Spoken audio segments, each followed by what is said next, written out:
আত্মীয়তার বন্ধন অটুট রাখাটা আল্লাহর নবী বলেন এটা এমন একটা আমল যেই আমলটা নিজের আয়ুকে বৃদ্ধি করে দেয়, যে নিজের জীবনটাকে বৃদ্ধি করে দেয়। ও যুবক, রক্তের গরমে নিজের আত্মীয়তার বন্ধনকে ছিন্ন করো না। যৌবনের বয়সটা আল্লাহ রাব্বুল আলামিন দিয়েছেন, এই সময়টা আল্লাহ রাব্বুল আলামিনের কাছে অনেক দামি। এই সময়ের একটা সিজদা, একটা ইবাদত আল্লাহ তাআলার কাছে অনেক দামি।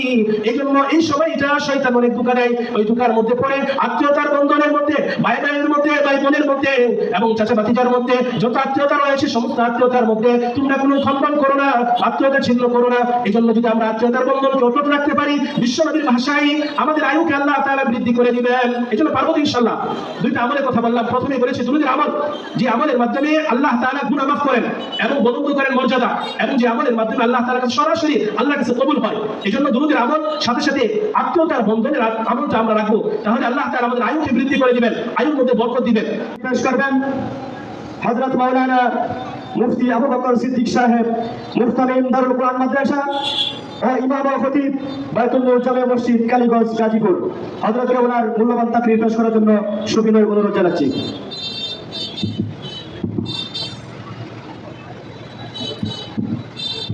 আসসালামু আলাইকুম ওয়া রাহমাতুল্লাহি ওয়া বারাকাতুহু।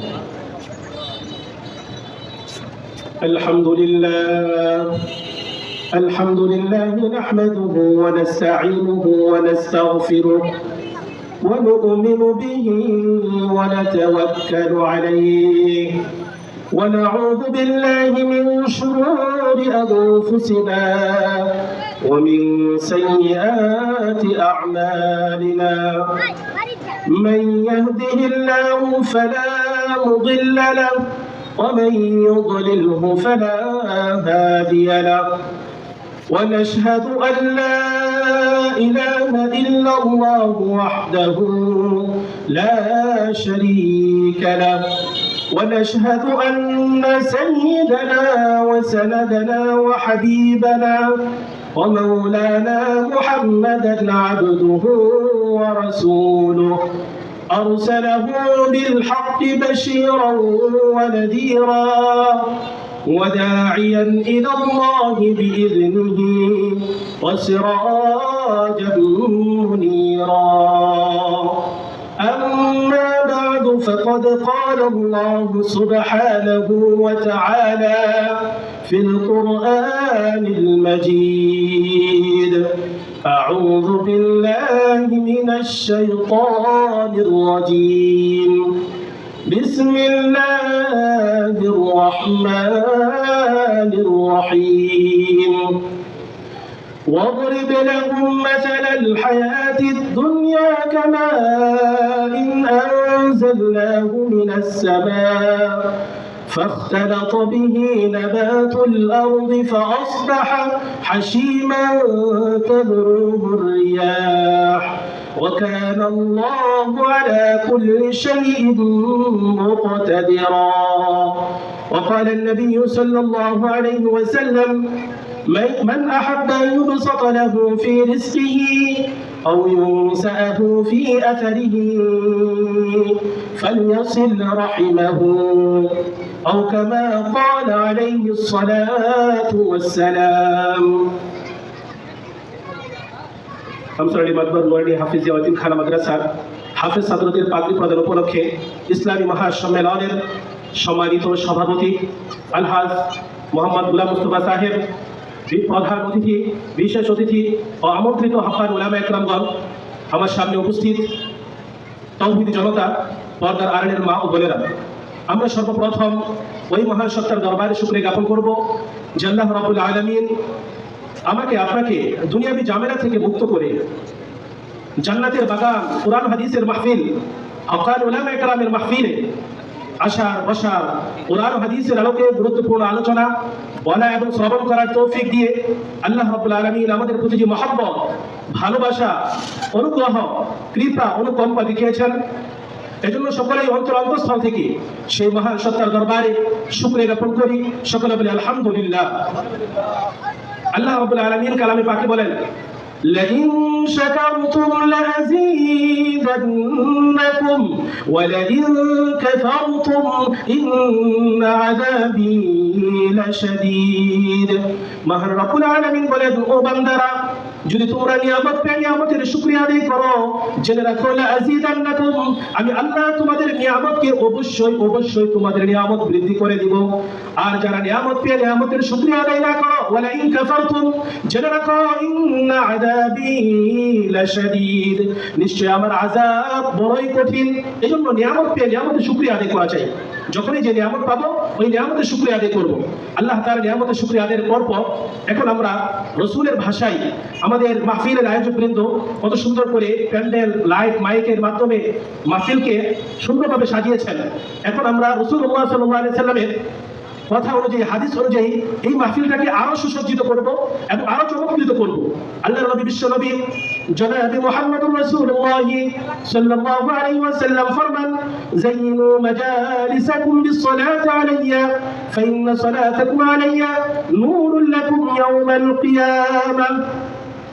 আল্লাহর নবী, বিশ্ব নবী জনাবে মুহাম্মদুর রাসূলুল্লাহ সাল্লাল্লাহু আলাইহি ওয়াসাল্লাম ফরমান, ও আমার উম্মতেরা, যায়িনু মাজালিসাকুম, যখন তোমরা 4 জন 5 জন বা শতাধিক যতজন মিলে একটা মিটিং করো, একটা সমাবেশ করো, একটা মাহফিল করো, একটা মজলিস করো, ওই মজলিসটাকে যায়িনু, তোমরা সুসজ্জিত করে নাও বিসসালাতি আলাইয়া, আমার উপর দুরূদ পাঠ করার মাধ্যমে, আল্লাহ রাসূলের উপর দুরূদ পাঠ করার মাধ্যমে।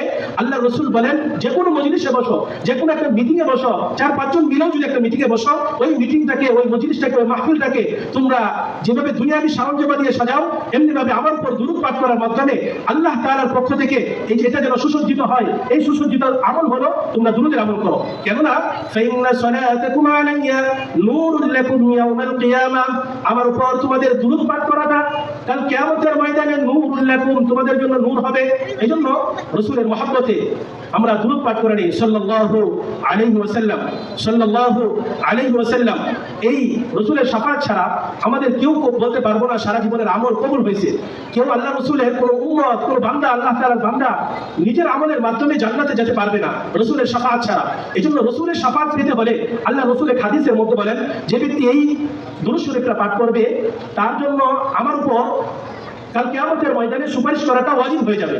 ওই দুরূদ শরীফটা আমার সাথে একটু পড়ে নিই। আল্লাহুম্মা সাল্লি আলা মুহাম্মাদিন ওয়া আনজিলহুল মাকআদাল মুকাররাবা মিনকা ইয়াওমাল কিয়ামাহ। এই দুরূদ শরীফ, ছোট্ট একটা দুরূদ শরীফ, আল্লাহ রাসূল বলেন, যারা আমার মহব্বতে এই দুরূদ শরীফটা নিয়মিত পাঠ করবে, তার জন্য কাল কিয়ামতের ময়দানে আমার উপর সুপারিশ করাটা ওয়াজিব হয়ে যাবে। এইজন্য এই দুরূদ শরীফটা আমরা মুখস্থ করে নিব।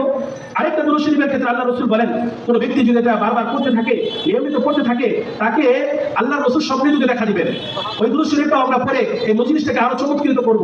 আমরা সকলে পড়ে বলি, আল্লাহুম্মা সাল্লি আলা রূহি মুহাম্মাদিন ফিল আরওয়াহ ওয়া সাল্লি আলা জাসাদি মুহাম্মাদিন ফিল আজসাদ وصل على قبر محمد في القبور। ছোট্ট একটা দুরূদ শরীফ যদি আমরা নিয়মিত পড়তে পারি, আল্লাহ রাসূলকে আমরা স্বপ্নে দেখতে পারবো ইনশাআল্লাহ। এই দুরূদের আমলটা এমন একটা আমল, আল্লাহ তাআলার কাছে সমস্ত আমল পৌঁছতে হলে অনেকটি ধাপ অতিক্রম করতে হয়, কিন্তু এই আমলটা সরাসরি আল্লাহর কাছে কবুল হয়। আল্লাহ রাসূল বলেন, মান সাল্লা আলাইহি ওয়াহিদাতান সাল্লাল্লাহু আলাইহি আশারা, যে ব্যক্তি আমার উপর একবার দুরূদ পাঠ করবে, আল্লাহ রাব্বুল আলামিন তার উপর 10টা রহমত নাযিল করবেন, 10টা গুনাহ মাফ করে দিবেন এবং 10টা মঙ্গল আল্লাহ তাআলা তার জন্য বরাদ্দ করে দিবেন। এইজন্য দুরূদের আমল আমাদের করা চাই। এই মাহফিলের আয়োজন করা হয়েছে এইজন্যই, যাতে আমরা কিছু আমল নিতে পারি, কিছু কথা নিতে পারি, তাহলে এই মাহফিল সার্থক হবে। এই দুরূদের আমলটা হলো এমন একটা আমল, আল্লাহ তাআলা বান্দার কোন আমলের সাথে আল্লাহ তাআলা শামিল নন, তবে দুরূদের আমল হলো এমন একটা আমল যে আমলের সাথে স্বয়ং আল্লাহ তাআলাও শামিল। আল্লাহ রাব্বুল আলামিন বলেন, ইন্নাল্লাহা ওয়া মালাইকাতাহু ইউসাল্লুনা আলান নবী ইয়া আইয়ুহাল্লাযীনা আমানু সাল্লু আলাইহি ওয়া সাল্লিমু তাসলিমা। আল্লাহ রাব্বুল আলামিন বলেন যে নিশ্চয় আল্লাহ তাআলা এবং সমস্ত ফেরেশতারা নবীর উপর দুরূদ পাঠ করে। সুতরাং হে মুমিনরা, তোমরাও তোমাদের নবীর উপর দুরূদ পাঠ করো। এজন্য দুরূদের আমল এমন একটা আমল যে আমলের সাথে স্বয়ং আল্লাহ তাআলা বান্দার আমলের সাথে শামিল রয়েছেন। এজন্য যেখানেই থাকি আমরা দুরূদের আমল করতেই থাকবো ইনশাআল্লাহ। এই মাহফিল থেকে আমরা যেন কিছু নিতে পারি, শুধু কানের মজা নেওয়ার জন্য মাহফিলের আয়োজন করা হয় না। এই জন্য কিছু নেওয়ার সুবিধার্থে, সকল মানুষ বোঝার সুবিধার্থে আমি আমার আলোচনাকে 3টি অধ্যায়ে বিভক্ত করেছি। প্রথম অধ্যায় আমরা মানব জাতি, মানুষ, যে মানুষকে আমরা বলি জীবন জীবন জীবন, এই জীবন কি জিনিস, এই জীবনটা কি, এবং কোরআন আমাদের সামনে উপস্থাপন করে জীবন কি জিনিস। প্রথম অধ্যায় এটা থাকবে, এবং এই জীবনে আমাদের হায়াত কতটুকু হবে, এবং এমন একটা আমলের আলোচনা করব প্রথম অধ্যায়ের মধ্যে। সবাই চায় যে আমার হায়াত বৃদ্ধি পাক, আয়ুটা বেড়ে যাক। এই আল্লাহ রসুল হাদিসের মধ্যে একটা আমলের কথা বলেন, যে আমল করলে মানুষের আয়ু বৃদ্ধি পাবে, হায়াত বৃদ্ধি পাবে, বরকতময় হবে। প্রথম অধ্যায়ে আলোচনাটা থাকবে। দ্বিতীয় অধ্যায় আল্লাহ রাব্বুল আলামিন কালামে পাকের 27 পারার 2 নম্বর পৃষ্ঠাতে বলেন, ওয়ামা খালাকাতুল জিন্না ওয়াল ইনসা ইল্লা লিয়াবুদুন। আল্লাহ রাব্বুল আলামিন বলেন, আমি মানব জাতি এবং জিন জাতিকে সৃষ্টি করেছি আমার ইবাদত করার জন্য, আমার গোলামি করার জন্য। আল্লাহ রাব্বুল আলামিন আমাদেরকে সৃষ্টি করার মেইন উদ্দেশ্য হলো ইবাদত করা, আল্লাহ তাআলার দাসত্ব করা। ওই ইবাদত, ওই দাসত্ব যদি আমরা করি তাহলে আমাদের দুনিয়াবি কি লাভ হবে, এবং দুনিয়াবি না করলে, ইবাদতের জন্য সময় বের করতে না পারলে তাহলে আমাদের কি লস হবে, কি ক্ষতি হবে। আমাদের একটা ভুল ধারণা থাকে যে মনে হয় আমল করলে সমস্ত আমলের প্রতিদান আখিরাতে দেওয়া হবে। এই ভুল ধারণাটাও এখানে নিরসন করা হবে। এবং তৃতীয় অধ্যায়ের মধ্যে থাকবে আল্লাহ রাব্বুল আলামিন আমাদেরকে কিছু আমানত দিয়েছেন। আমরা দুনিয়ার মধ্যে একজন লোক যদি আমার কাছে 1 কোটি টাকা আমানত রাখে, তাকে ওই আমানতটা দেওয়ার জন্য খুব পাগল করা থাকি, যেন 1 কোটি টাকার মধ্যে কোনো সমস্যা না হয়, যথাযথভাবে দেওয়া যায়, এই জন্য একটা চেষ্টা থাকে। আর আল্লাহ রাব্বুল আলামিনের পক্ষ থেকে আমাদেরকে যে আমানতগুলো দেওয়া হলো, ওই আমানতগুলো আমরা কতটুকু রক্ষা করি, এই সম্পর্কে থাকবে তৃতীয় অধ্যায়। এবং এই অধ্যায়ের মধ্যে এটাও থাকবে এমন কিছু সংক্ষিপ্ত আমল, যে আমলের প্রতিদান অনেক বেশি বেশি। এবারে চলে আসি আমরা কোরআনে প্রথম অধ্যায়ের মধ্যে যেটা বলেছিলাম, কোরআন জীবন বলতে কি বোঝায়, জীবনকে মানুষের সামনে কিভাবে উপস্থাপন করে। আল্লাহ রাব্বুল আলামিন কালামে পাকের 15 পারার 17 নম্বর পৃষ্ঠাতে বলেন, وَاضْرِبْ لَهُم مَّثَلَ الْحَيَاةِ الدُّنْيَا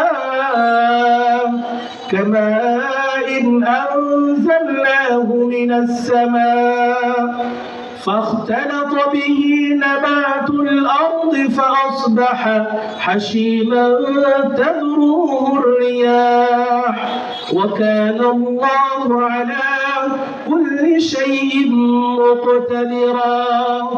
আমার রব, আপনার রব মহান রব্বুল আলামিন এই মানব জাতিকে জীবনের একটি উপমা দিয়ে বলেন, অদরিব লাহুম মাসালাল হায়াতিদ দুনিয়া, পার্থিব দুনিয়া তোমাদের জীবনের একটা উদাহরণ হলো, একটি উপমা হলো, একটি দৃষ্টান্ত হলো।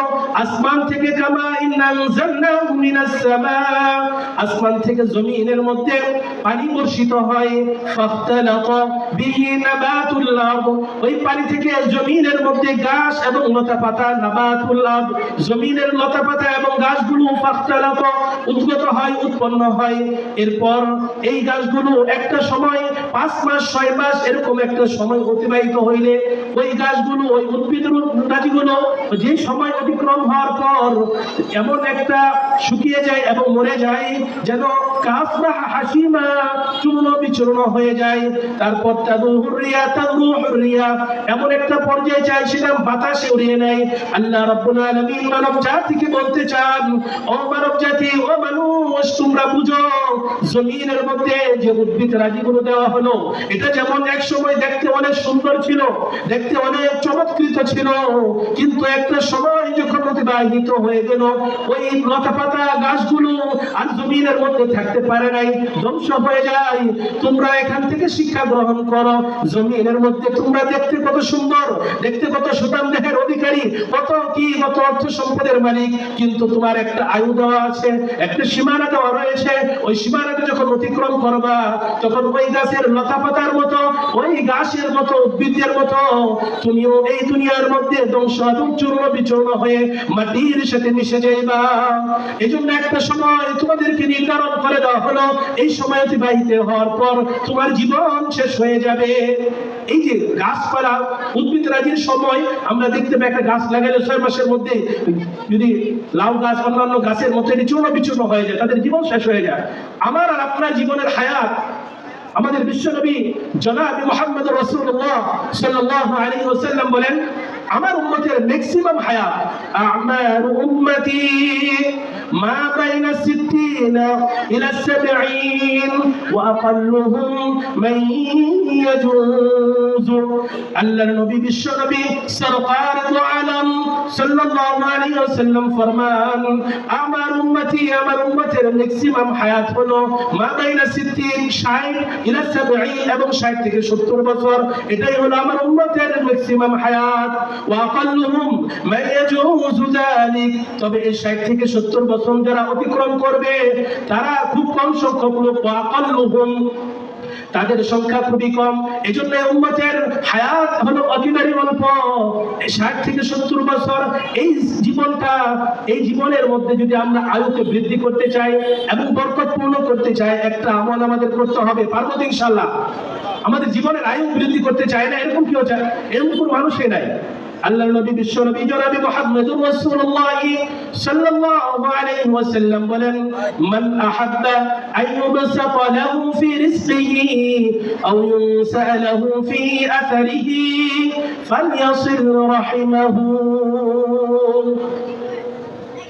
আল্লাহর নবী বিশ্বনবী জনাব মুহাম্মদুর রাসূলুল্লাহ সাল্লাল্লাহু আলাইহি ওয়াসাল্লাম ফরমান, যে ব্যক্তি তার জীবনে ভালোবাসে, মান আহাব্বা, যে ব্যক্তি ভালোবাসে, আইয়ুবসাতা লাহু ফি রিজকিহি, যেন দুনিয়ার জীবনে তার রিজিকটা প্রশস্ত হয়ে যায়, তার রিজিকটা বেড়ে যায়, আও ইউনসা লাহু ফি আসারিহি, এবং তার জীবনের হায়াতের মধ্যে বারাকাত চলে আসুক, হায়াতের মধ্যে বরকত চলে আসুক।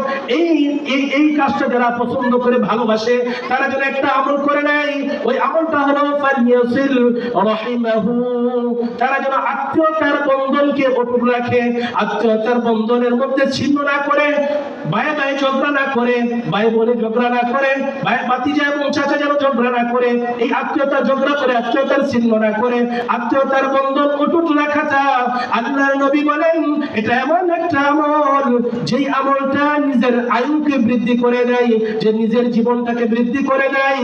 ও যুবক, রক্তের গরমে নিজের আত্মীয়তার বন্ধনকে ছিন্ন করো না। যৌবনের বয়সটা আল্লাহ রাব্বুল আলামিন দিয়েছেন, এই সময়টা আল্লাহ রাব্বুল আলামিনের কাছে অনেক দামি। এই সময়ের একটা সিজদা, একটা ইবাদত আল্লাহ তাআলার কাছে অনেক দামি। এইজন্য এই সময়টা শয়তান অনেক ধোঁকা দেয়, ওই ধোঁকার মধ্যে পড়ে আত্মীয়তার বন্ধনের মধ্যে, ভাই ভাইয়ের মধ্যে, ভাই বোনের মধ্যে এবং চাচা ভাতিজার মধ্যে যত আত্মীয়তা রয়েছে সমস্ত আত্মীয়তার মধ্যে তোমরা কোনো খণ্ডন করো না, আত্মীয়তা ছিন্ন করো না। এই জন্য যদি আমরা আত্মীয়তার বন্ধনকে অটুট রাখতে পারি, বিশ্বনবীর ভাষায় আমাদের আয়ুকে আল্লাহ তাআলা বৃদ্ধি করে দিবেন। এই জন্য পারবো তো ইনশাআল্লাহ? দুইটা আমলের কথা বললাম, প্রথমে বলেছি দুরূদের আমল, যে আমলের মাধ্যমে আল্লাহ তাআলা গুনাহ মাফ করেন এবং বুলন্দ করেন মর্যাদা, এবং যে আমলের মাধ্যমে আল্লাহ তাআলার কাছে সরাসরি আল্লাহর কাছে কবুল হয়। এই জন্য দুরূদের আমল সাথে সাথে আত্মীয়তার বন্ধনের আমলটা আমরা রাখবো, তাহলে আল্লাহ তাআলা আমাদের আয়ুকে বৃদ্ধি করে দিবেন, আয়ুর মধ্যে বরকত দিবেন। দ্বিতীয় অধ্যায়ে বলেছিলাম আল্লাহ রাব্বুল আলামিন বলেন, ওয়ামা খালাকতুল জিন্না ওয়াল ইনসা ইল্লা লিয়াবুদুন, আমি মানব জাতি এবং জিন জাতিকে সৃষ্টি করেছি আমার ইবাদত করার জন্য। আল্লাহ রাব্বুল আলামিন আমাকে আপনাকে সৃষ্টি করার মেন উদ্দেশ্য হলো আমরা যেন আল্লাহ তাআলার ইবাদত করি, আল্লাহ রাব্বুল আলামিনের দাসত্ব করি। এই ইবাদত করতে গেলে দুনিয়াবি আমাদের কি লাভ হবে, না করলে কি ক্ষতি হবে, একটু জানা দরকার। আজকে আমরা বিভিন্ন কাজের মধ্যে ব্যস্ত থাকি, সকাল থেকে সন্ধ্যা পর্যন্ত, সন্ধ্যা থেকে আবার সকাল পর্যন্ত এই সময়টা আমরা ব্যয় করি দুনিয়ার জন্য। কিন্তু আল্লাহ তাআলার জন্য যখন মসজিদের মধ্যে নামাজের আযান দেওয়া হয়, মুয়াজ্জিন সাহেব সুমধুর কণ্ঠে আল্লাহু আকবার এর ধ্বনি দেন, তখন আমাদের জন্য সময় বের করতে পারি না। আল্লাহ তাআলা রবিজির মাধ্যমে হাদিসে কুদসির মধ্যে এই উম্মতদেরকে লক্ষ্য করে বলেন, ইয়া ইবনা আদম, হে আদম সন্তান, হে মানব জাতিরা, তাফাররাগু লিইবাদাতি, তোমরা আমার ইবাদতের জন্য সময় বের করো। আমার ইবাদতের জন্য ব্যবসাটা একটু বন্ধ রাখো, আমার ইবাদতের জন্য তোমরা চাকরিটা একটু বন্ধ রাখো, এইভাবে টাইমিংটা একটু বন্ধ রাখো, এবং আমার ইবাদতের জন্য কৃষি কাজের মধ্যে গেলেও ওইখান থেকে একটু সময় বের করে অবসর হও।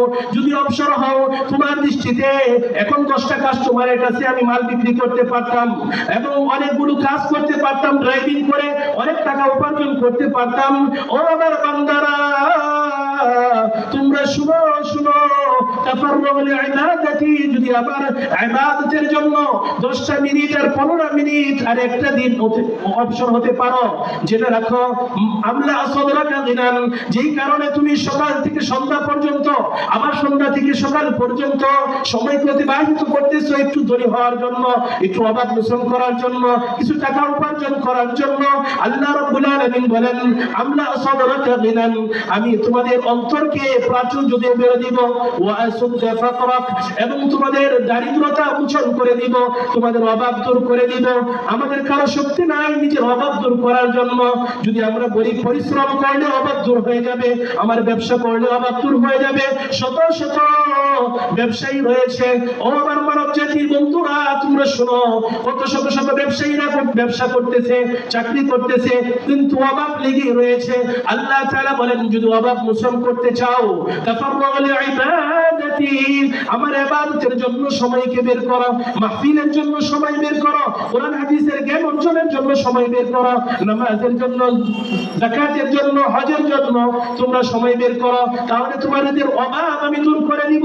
সাথে সাথে জেনে রাখো, ওয়াইল্লা তাফআল, যদি তোমার আযানের সময়, আল্লাহর ইবাদতের সময় 10টা মিনিটের জন্য দোকানটা বন্ধ করতে পারলা না, অবসর হইতে পারলা না, কৃষি কাজটা বন্ধ করতে পারলা না, ড্রাইভিংটা 10 মিনিটের জন্য বন্ধ করতে পারলা না, জেনে রাখো, যদি না করতে পারো, অবসর হতে না পারো, মালাআতু ইয়াদাইকা শুগলান, এক রাওয়ায়াতের মধ্যে আছে মালাআতু ইয়াদাইকা শুগলান, আরেক রাওয়ায়াতে আছে মালাআতু সাদরাকা শুগলান, তোমাদের হাতগুলোকে, তোমাদের এই অন্তরটাকে ব্যস্ততা দিয়ে আমি ভরে দিব। সকাল থেকে সন্ধ্যায় তুমি গেলে ব্যস্ত আর ব্যস্ত, তুমি ব্যস্ততার মধ্যেই থাকবা, অবসর আর হতে পারবা না। একটার পর একটা সমস্যা, একটার পর একটা ঝামেলা তোমাকে দিয়ে আমি হাত ভরে দিব, এবং তুমি যেই কারণে এই ব্যস্ততার মধ্যে থাকবা, এই চাকরির মধ্যে থাকবা, এই ব্যবসার মধ্যে থাকবা, এই কাজের মধ্যে, কৃষি কাজের মধ্যে থাকবা, সারা দিন রাস্তার মধ্যে ড্রাইভিং করবা, যে একটা উদ্দেশ্য নিয়ে যে আমার ফ্যামিলি থেকে অভাব দূর করে দিব, আমার ফ্যামিলিটাকে সচ্ছলতা নিয়ে আসবো। জেনে রাখো, ওয়ালাম আসুদ্দা ফাকরাক, তুমি সারা জীবন যদি চেষ্টা করো, তোমার অভাব নিরসন আমি করবো না। অভাব একটার পর একটা অভাব, একটা বিল্ডিং হইলে আরেকটা বিল্ডিং করা, একটা ফ্যাক্টরি হইলে আরেকটা ফ্যাক্টরি করা, এইভাবে তোমার অন্তরের মধ্যে আমি এমন ভাবে অভাব ঢুকিয়ে দিব, এমন ভাবে অভাব ঢুকিয়ে দিব, সারা জীবনও তুমি অভাব দূর করতে পারবে না। এজন্য আমি আমার পরিশ্রমের মধ্যে যে বারাকাত চাই, এবং আমি আমার এই চাকরির মধ্যে, ব্যবসার মধ্যে বারাকাত দিয়ে আমার অভাব দূর করতে চাই, আমি সচ্ছলতার চোখ দেখতে চাই, তাহলে আল্লাহর ইবাদতের জন্য সময় বের করতে হবে। আল্লাহ তাআলার ঘোষণা, এটা সরাসরি আল্লাহ তাআলার ঘোষণা, হাদিসে কুদসির মধ্যে এসেছে। এই জন্য সময়কে বের করতে হবে। এই দুনিয়াতেই যদি সময় বের করতে না পারি, আল্লাহ তাআলা অভাবের দরজা আমার খুলে দিবে, তাহলে অভাব লাগবে। এরপর যদি এই দুনিয়ার মধ্যে আল্লাহ তাআলা ইবাদতের জন্য সময়কে বের করতে না পারি, কোরআন হাদিসের কথা শোনার জন্য, শ্রবণ করার জন্য যদি আমরা সময় বের করতে না পারি, আল্লাহ রাব্বুল আলামিন উখরাবি শাস্তির কথা বলেন।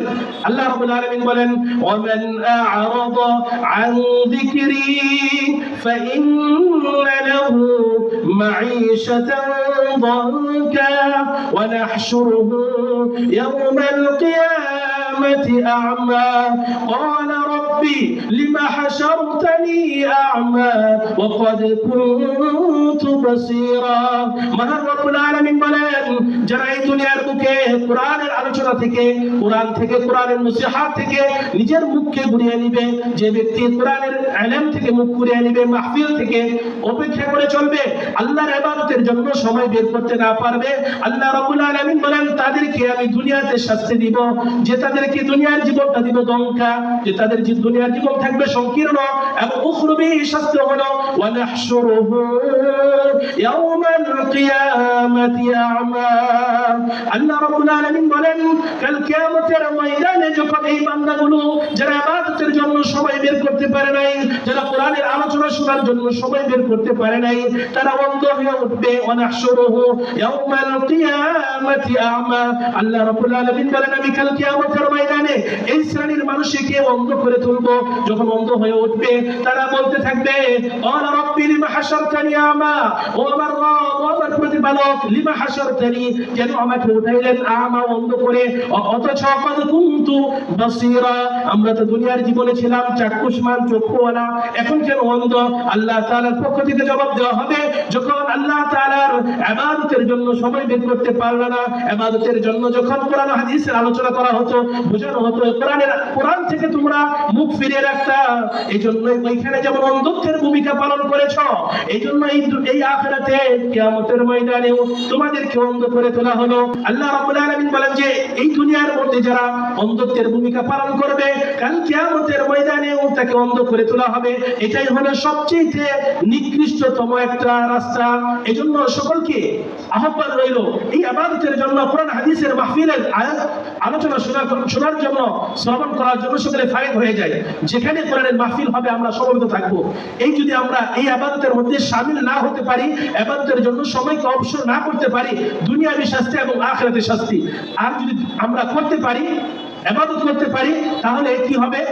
আল্লাহ রাব্বুল আলামিন বলেন من عمل صالحا من ذكر وأنثى وهو مؤمن فلنحيينه حياة طيبة ولنجزينهم أجرهم بأحسن ما كانوا يعملون।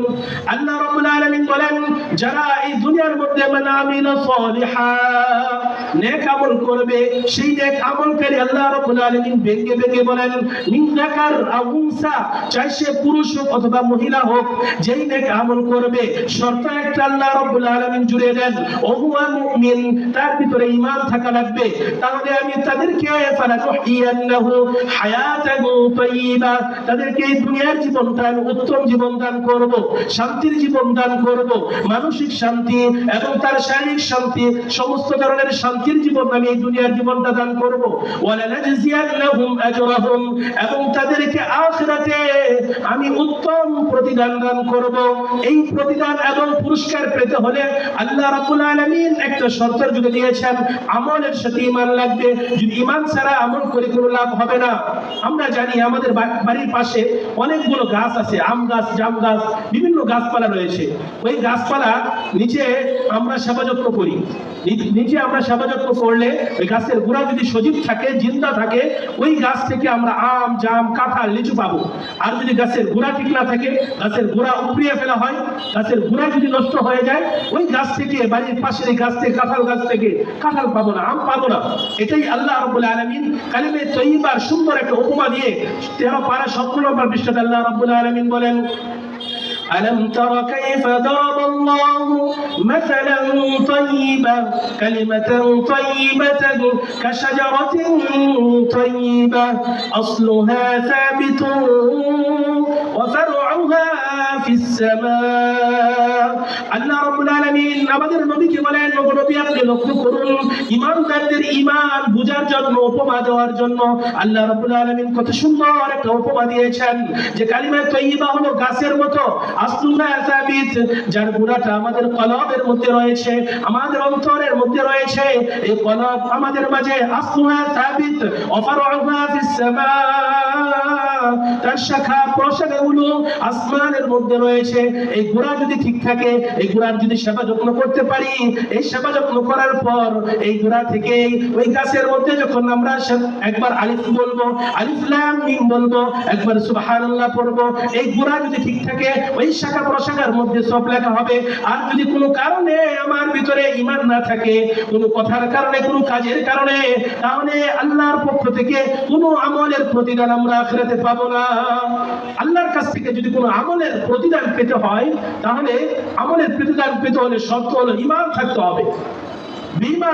বেঈমানকে আল্লাহ তাআলা আখিরাতে কোনো প্রতিদান দিবেন না, বরং বেঈমানকে আল্লাহ তাআলা কখনো মাফও করবেন না।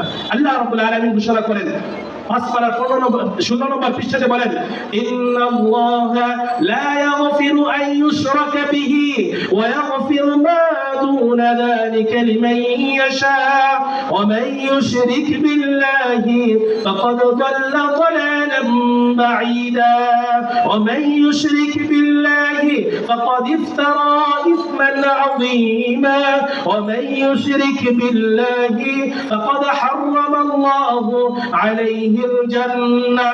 আল্লাহ রাব্বুল আলামিন বলেন, নিশ্চয় আল্লাহ তাআলা যারা আল্লাহর সত্তার সাথে, আল্লাহ তাআলার সিফাতের সাথে শিরক করে, মনে করে যে আল্লাহর মতো কোনো আল্লাহ আছে, আল্লাহর মতো আরো কয়েকজন আল্লাহ আছে, নাউযুবিল্লাহি মিন যালিক, অথবা আল্লাহর গুণের মতো, আল্লাহর শক্তির মতো কারো শক্তি আছে, আল্লাহ তাআলা রিজিক দান করেন, এটা আরো কারো কোনো বস্তুর সাথে, কোনো মূর্তির সাথে তারা শরীক করে নাই।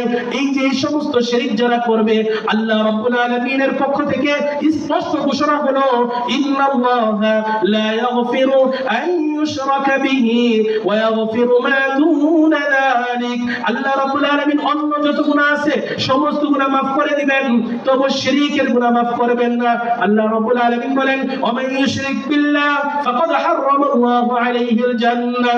যারা দুনিয়ার বুকে আল্লাহ তাআলার সত্তার সাথে, আল্লাহ তাআলার সিফাতের সাথে, গুনাহগুলির সাথে যারা অংশীদার করে, শিরক করে, মানুষ মনে করে সকল ক্ষমতার উৎস জনগণ, সমস্ত ক্ষমতার উৎস অমুক তমুক, এমন রাজনীতির দিক থেকে হোক, যে কোনো দিক থেকে হোক, এই বিশ্বাস যার মধ্যে থাকবে সে শিরক করলো। সমস্ত ক্ষমতার মালিক হলেন এক আল্লাহ। ইন্নাল্লাহা আলা কুল্লি শাইইন কাদির। এজন্য যেই দল করি, যেই দলই করি না কেন, কিন্তু আমার ভিতরে যেন শিরকের কোনো গুনাহ না ঢুকে, কোনো শিরকের বিশ্বাস, শিরকের কথা, শিরকের কাজ যেন না আসে, এই গুনাহটা আল্লাহ তাআলা কখনোই maaf করবেন না। ও যুবক, রক্তের গরমে মনের মধ্যে যেটা আসলো সেটাই করলাম, যেটা আসলো সেটাই বলে দিলাম, এটা আল্লাহ তাআলা শিরকের গুনাহ কখনো maaf করবেন না। তোমার মতো কত যুবক রয়েছে ইসলামের পথে চলে, কত যুবক রয়েছে তারা মুখের মধ্যে রাসূলের আদর্শ, রাসূলের সুন্নাত রেখে দিয়েছে। ও যুবক, তোমরা ওই সমস্ত যুবক যদি তারা পারে 5 ওয়াক্ত নামাজ পড়তে, কেন তোমরা পারবা না? নিজের মনটাকে বুঝাও, যৌবনের সময় শেষ হয়ে যাবে। তোমাকে যে আল্লাহ তাআলা সৃষ্টি করেছিলেন, তোমার এমন একটা অবস্থা ছিল, আল্লাহ রাব্বুল আলামিন বলেন, হাল আতা আলাল ইনসানি হিনুম মিনাদ দাহরি লাম ইয়াকুন শাইআম মাযকুরা। ও যুবক, শুনে রাখো, তোমার জীবনের মধ্যে এমন একটা মুহূর্ত চলে গেছে, যে মুহূর্তটা মানুষের সামনে উল্লেখ করার মতো নয়। কিসের অহংকার, কিসের দলের ক্ষমতা, কিসের অমুকের ক্ষমতা দিয়ে তুমি অহংকার করছো আর গুনার মধ্যে লিপ্ত হচ্ছ। তোমাদেরকে বলবো, তোমরা একটু বুঝো, এই যৌবনের সময়টা আল্লাহর কাছে অনেক দামি। এই যৌবনের সময়ের মাধ্যমে তুমি আল্লাহকে খুশি করতে পারো। তোমার মতো শত শত যুবকের রক্তের বিনিময়ে, পরিশ্রমের বিনিময়ে আজকে আমরা ইসলামকে পেয়েছি। যুবকদের এই পরিশ্রমের বিনিময়ে আল্লাহ তাআলা যেন আমাকে তোমাকে কবুল করে। এজন্য সমস্ত ইসলামী মাহফিলে, হকান উলামা একরামের মাহফিলে গিয়ে তোমাদের জীবনটা পরিবর্তন করার জন্য কোরআনের আলোচনা শোনো। তুমি তো এমন একটা বস্তু ছিলা যেটা উল্লেখযোগ্য নয়, এখন কি নিয়ে তুমি অহংকার করো? এই যুবকদেরকে যদি আমরা ঠিক করতে চাই, পর্দার আড়ালের মা ও বোনদেরকেও বলবো, আপনারাও যখন নিজের সন্তান যখন গর্ভে আসিবে, এরপর থেকে কোনো গুনাহের মধ্যে লিপ্ত হবেন না। একটা সন্তান যখন ভূমিষ্ঠ হয়ে যায়, সেই সন্তানের জন্য সবচেয়ে বেশি বড় এবং বড় স্কুল হলো মায়ের ঘর। এই মা যদি ঠিক হয়ে যায়, এই যুবকদেরকে যে কথা বললাম, যুবক ঠিক হওয়ার পিছনে মার ভূমিকা সর্বোচ্চ, কারণ বাবা সর্বক্ষণ বাসায় থাকে না। এই জন্য পর্দার আড়ালের আম্মা জানদেরকে বলবো, আপনারাও যখন সন্তান ভূমিষ্ঠ হয়ে যায়, এরপর থেকে নামাজ রোজা সহ সবগুলো ঠিকঠাক মতন যখন পড়তে থাকবেন। একটা শিশু, 2 বছরের শিশু, সে কিছু বুঝে না, কিন্তু যখন মসজিদে আল্লাহু আকবার ধ্বনি দেওয়া হবে আর মা ওযুর জন্য চলে যাবে, ওযু করবে, সন্তান বুঝবে না অজু কাকে বলে, কিন্তু সন্তান এতটুকু দেখবে যে আমার মা ও পানি দিয়ে কি জানি করতেছে, সে অজু করবে, অর্ধ গোসল হয়ে যাবে, অজুর ট্রেনিং চলতেছে। এরপরে যখন মা নামাজে বিছানা নিয়ে দাঁড়িয়ে যাবে, তখন ওই সন্তান দেখবে আমার মা দাঁড়িয়ে গেছে, সেও দাঁড়িয়ে যাবে। দাঁড়িয়ে যখন মা যখন পড়া শুরু করে দিবে, আলহামদুলিল্লাহি রাব্বিল আলামিন আর রহমানির রহিম মালিকি ইয়াউমিদ্দিন ইয়্যাকা না'বুদু ওয়া ইয়্যাকা নাস্তাঈন ইহদিনাস সিরাতাল মুস্তাকিম সিরাতাল লাযীনা আন'আমতা আলাইহিম গায়রিল মাগদুবি আলাইহিম ওয়ালাদ-দাল্লিন। যখন মা এইভাবে পড়তে থাকবে, সন্তান বুঝবে না, দেখবে যে আমার মা ঠোঁট নাড়ায়, আমার মা কি জানি বলতে চাচ্ছে, সেও না বুঝে এভাবে ঠোঁট নাড়াতে থাকবে, অভ্যাস হইতেছে। রুকুতে যাবে, দেখবে মা ঠোঁট নাড়ায়, সেও নাড়াবে। সাজদায় যাবে, সে সাজদা করবে কিন্তু তাকিয়ে থাকবে মার দিকে, গালটা মাটির মধ্যে লাগাইয়া যায়, নামাজের মধ্যে লাগিয়ে মার দিকে তাকিয়ে থাকবে। দেখবে যে মা ঠোঁট নাড়ায়, সেও ঠোঁট নাড়াবে। যেই বাচ্চা 2-1 বছরের মধ্যে মাঝে এই অভ্যাসটা হয়ে যাবে, সে আর কখনো অপকর্মের মধ্যে লিপ্ত হবে না। এই জন্য যে আলোচনা হলো, ইনশাআল্লাহ আলোচনা অনুযায়ী আমরা জীবন করার চেষ্টা করব। এদের একটা আমলের কথা বলে শেষ করে দিচ্ছি। আল্লাহ রাসূল সাল্লাল্লাহু আলাইহি সাল্লাম বলেন, মান ক্বারা আয়াতাল কুরসি দুবরা কুল্লি সালাতিন মাকতুবা লাম ইয়ামনাহু মিন দুখুলিল জান্নাতি ইল্লা আল মাউত। যে ব্যক্তি 5 ওয়াক্ত নামাজের পর আয়াতুল কুরসি পাঠ করবে, তার এবং জান্নাতের মধ্যে শুধু প্রতিবন্ধক থাকবে মৃত্যু। এজন্য যদি আমরা 5 ওয়াক্ত নামাজের পর আয়াতুল কুরসি পাঠ করতে পারি, আমরা ইন্তেকালের পরেই জান্নাতে যেতে পারবো। এই আমলটা করবো। এছাড়াও দুরূদ শরীফের আমলের কথা বলা হয়েছে, যে দুরূদের মাধ্যমে আল্লাহ রাসূল আমাদের জন্য সুপারিশ করা ওয়াজিব হয়ে যাবে, এমন একটা দুরূদ এখানে বলে দেওয়া হয়েছে। এবং যে দুরূদ পাঠ করলে আল্লাহ রাসূলের কে স্বপ্নে যুগে দেখা যাবে, এই দুরূদ শরীফগুলো আমরা আমল করব। এবং নিজের আয়ুকে বৃদ্ধি করা, নিজের জীবনের হায়াতকে বৃদ্ধি করার যে আমলের আলোচনা হলো, সে আমল ফালিয়াসিল রাহিমাহু, আত্মীয়তার বন্ধনকে আমরা ঠিক রাখবো। আল্লাহ তাআলা আমাদের সকলকে আমলে জিন্দেগি হিসেবে কবুল আর মঞ্জুর করুন। সকলে বলে আমিন।